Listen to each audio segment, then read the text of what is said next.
एक 22 साल की लड़की स्टेशन पे खड़ी हुई थी और एक लड़का उसे देख के दंग रह गया। उसके पास एक छोटा सा बेबी था। बच्चे को गोदी में उठाता है और वो लड़की को देखता है, देख के चौंक जाता है और फिर उसके बाद पूछता है उससे कि तुम यहाँ, वो पूछता तुम यहाँ। तो दोस्तों वो कहती है मैं अकेले नहीं हूं, मेरे साथ कोई और है। तो नमस्कार दोस्तों, मैं मधुलिका आप सबका स्वागत करती हूँ आपके अपने YouTube चैनल जिसका नाम है मधुलिका UPRBL। तो दोस्तों आज की कहानी बहुत ही रोमांटिक और बहुत ही इंटरेस्टिंग है। एक बार आप सुनेंगे तो आपके आंसू रुकने का नाम ही नहीं लेंगे। तो दोस्तों बिहार से और दिल्ली जाने की एक ट्रेन है। वहीं पे बिहार स्टेशन में एक लड़का ट्रेन का इंतजार करता है। वहीं पे एक लड़की भी रहती है और लड़की साड़ी पहने रहती। उसकी एज 20 से 22 साल तक रहती। उसके पास गोदी में एक छोटा सा बच्चा रहता जो कि मात्र साल या 1.5 साल का होगा। अब वो बच्चा इधर उधर मम्मी मम्मी कह के उसको पुकार रहा था। तब तक वो लड़का देखता है उसको और उस लड़की को देख के, उस लड़की का नाम रहता है ममता और लड़के का नाम रहता है सुरेश। ममता को सुरेश देख के चौंक जाता है और जो छोटा बच्चा रहता है वो मम्मी मम्मी करता है, जिसको वो गोदी में ले लेता है। अब इतना देखने के बाद जब ममता पलट के देखती है कि बाबू को कौन गोदी में ले लिया है, तो देखती है कि ये तो सुरेश है। सुरेश को देख के ममता की आंख से आंसू छलक जाते हैं। फिर उसके बाद दोस्तों फिर ममता से पूछता है कि तुम यहाँ अकेले कहाँ जा रहे हो। तो बोलती है मुझे दिल्ली जा रहे हैं और मैं अकेले नहीं हूँ, मेरे साथ कोई और है। तो दोस्तों उसके साथ उसकी भाभी रहती है। तो सुरेश भी कहता मुझे भी दिल्ली जाना है। फिर उसके बाद इतनी थोड़ी सी बात होती, तब तक भाभी आ जाती है क्योंकि उसका बच्चा जो है छोटा बाबू रो रहा था। तो भाभी गई थी कुछ लेने के लिए और ममता को पहली बार सुरेश ने साड़ी पहन के देखा था। साड़ी में ममता इतना लाजवाब लग रही थी, मानो सुरेश की निगाहें ममता के ऊपर से हट ही नहीं रही थी। ममता बहुत ही प्यारी लग रही थी। अब उसके बाद दोस्तों ये जो सुरेश रहता है, सुरेश कहता है आप कहाँ जा रहे हो। वो बताती है मैं दिल्ली जा रही हूँ। तो वो कहता है तुम कहाँ जा रहे हो। तो वो भी बताता मैं भी दिल्ली जा रहा हूँ। तब तक उसकी भाभी उधर से आ जाती है।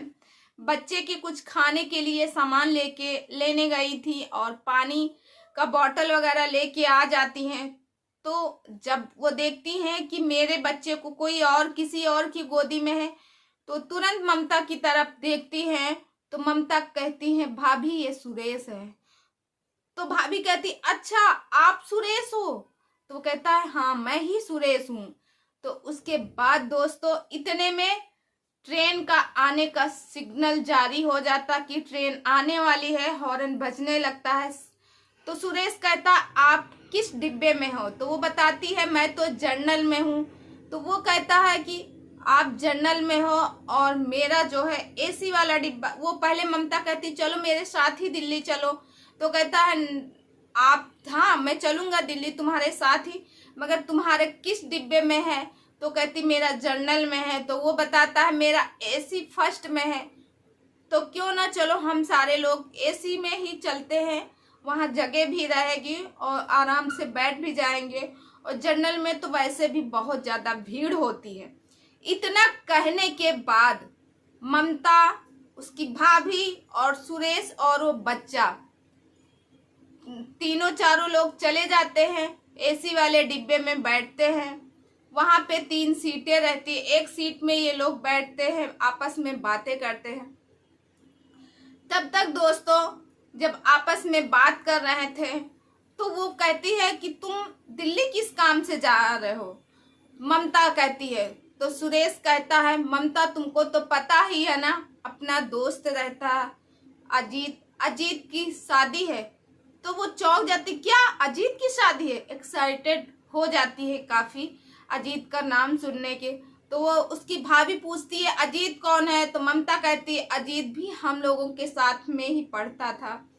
तो अजीत क्या कर रहा है, तब तक उसकी भाभी कहती है सुरेश से कि भैया आप क्या करते हो इस समय। तो वो बताता है कि मैं जो हूँ इस समय आईआईटी मेरी कंप्लीट हो गई थी, जो कि मैं बंगलौर से किया था, और मैं बंगलौर में ही जॉब कर रहा हूँ। तो वो कहती है आपकी सैलरी क्या है, तो कहता है कि कम से कम महीने का मेरा जो है 3 से 4 लाख मंथली में कमाता हूँ। तो वो कहते अरे भैया आप क्यों नहीं ममता से शादी कर लिए थे, आपको कर लेना चाहिए, चले जाते और माँ बाप तो मान ही जाते, मम्मी पापा कुछ दिन तक गुस्सा रहते, फिर उसके बाद तो सब सही हो जाता।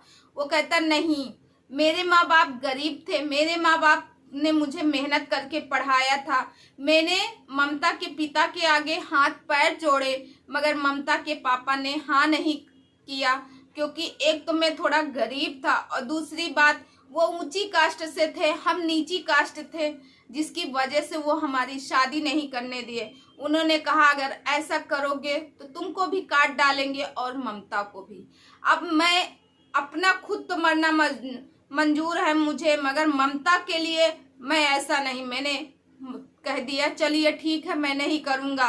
फिर उसके बाद जिस दिन ममता से पूछिए, जिस दिन मैं और ममता लास्ट दिन मिले थे, उस दिन गले में एक दूसरे के गले में चिपक के बाद दोस्तों सुरेश भी तब तक बात करता है और कहता है भाभी ममता की शादी कहाँ हुई है, ममता के हस्बैंड क्या करते हैं। तो भाभी ने कहा भैया क्या बताएं, हम लोगों ने ममता की शादी बहुत धूमधाम से की थी, पापा माने नहीं, लड़का को बताया गया जेई है, लड़का बहुत कमाता है, हम लोगों ने 4 पहिया भी दिए, 10 लाख रुपए भी दिए, उसके बावजूद भी जब ममता वहाँ करीब 5-6 महीने रही और पता चला कि वो कुछ नहीं करता, उसके कागज वगैरह सब फर्जी हैं, तो फिर उसके बाद इनके पापा और इनके भैया गए एक दिन ममता को वहां से लिवा लाए। तब से ममता हमारे पास ही है। अब पापा सोचते हैं दहेज का जितना सब पैसे दिए थे वो वापस हो जाए तो ममता की दूसरी जगह शादी कर दे। फिर उसके बाद उसकी भाभी कहती भैया आपने शादी कहाँ की। तो सुरेश कहता है अरे भाभी मैंने शादी ही नहीं की। तो क्या आपने शादी नहीं की? तो वो कहता नहीं भाभी मैंने शादी नहीं की। तो वो कहती भैया आपको किस चीज की कमी है, आप तो शादी कर सकते हो। तो कहता है कि मुझे ममता नहीं मिली तो मैं शादी कैसे करता, मुझे ममता के सिवाय किसी से नहीं करना था।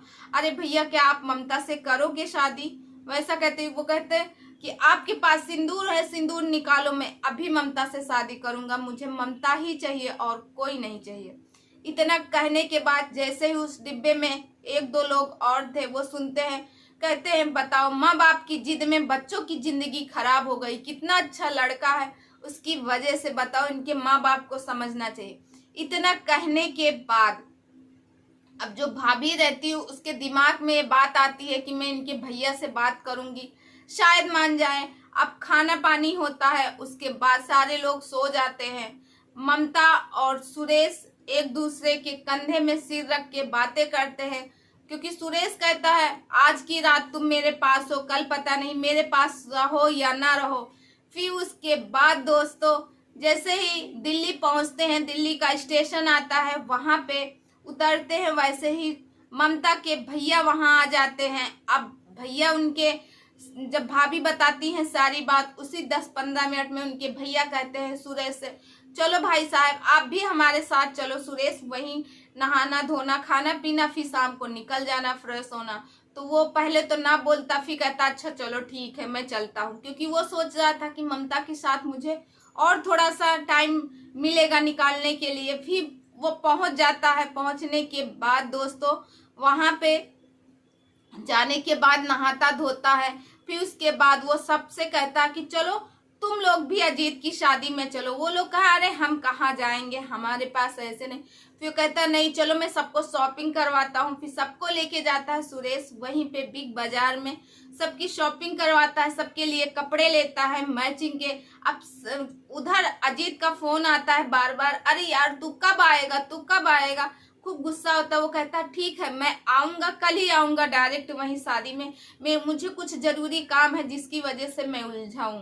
फिर उसके बाद सुरेश और ममता मैचिंग के कपड़े पहन के जाते हैं साथ में। गोदी में इनका ममता का भतीजा रहता है, ममता की भाभी जाती हैं, भैया जाते हैं, सारे लोग जब वहां शादी में पहुंचते हैं, जैसे ही अजीत सुरेश को देखता है वो दंग रह जाता है और उसका मुंह खुला रह जाता है। कहता है अबे साले तू मुझसे झूठ बोला था, जब देखो तब फोन में यही रोता रहता था कि मुझे मेरे पास सब कुछ है, ममता नहीं मेरे पास सब कुछ है, ममता नहीं मेरे पास। और ये ममता के साथ तू तो इतना बड़ा निकला कि मतलब बच्चा भी होगा और इतना कंजूस निकला, कब बुलाया भी नहीं मुझे हम लोगों को और कब की शादी।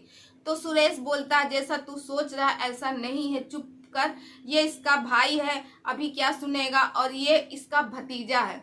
फिर उसके बाद सारी बातें बताते हैं तो सब लोग कहते हैं क्यों ना ममता और सुरेश की शादी कर दी जाए, क्योंकि अजीत और जो अजीत की साथ में काम करने वाली रहती वो बैंक मैनेजर रहती है, और अजीत जो है आईआईटी क्वालिफाई करके जो सुरेश काम कर रहा था वही अजीत काम कर रहा था। अब दोनों लोगों की शादी होती इसी मंडप में। वो लोग कहते हैं इनकी शादी हो जाए, मगर जब तक मम्मी पापा की उनकी आदेश नहीं होगा तब तक शादी कैसे हो जाएगा। अब शादी वादी अटेंड करते हैं ममता और सुरेश। भी उन्हीं सुरेश जो है ममता के घर वापस आ जाता जहां उनकी भैया भाभी रहते हैं। अब उनके भाई ने एक फैसला किया कि पिताजी को बिना बताए हम लोग शादी कर देंगे, और फिर उसके बाद उसी के दूसरे दिन ममता और सुरेश की शादी होती है। बाद में उनके पिताजी को बताया जाता कि ममता और सुरेश की शादी धूमधाम से उन्होंने दिल्ली में कर दी है उनके भाई ने, और आज ममता और सुरेश खुशहाल हैं। तो दोस्तों आप लोगों को ये स्टोरी कैसे लगी, आई होप आप लोगों को पसंद आई हो तो लाइक कमेंट शेयर कीजिए। मैं मिलती हूँ नेक्स्ट वीडियो में, और दोस्तों ऐसे ही आप लोग सपोर्ट मेरा करते रहिए।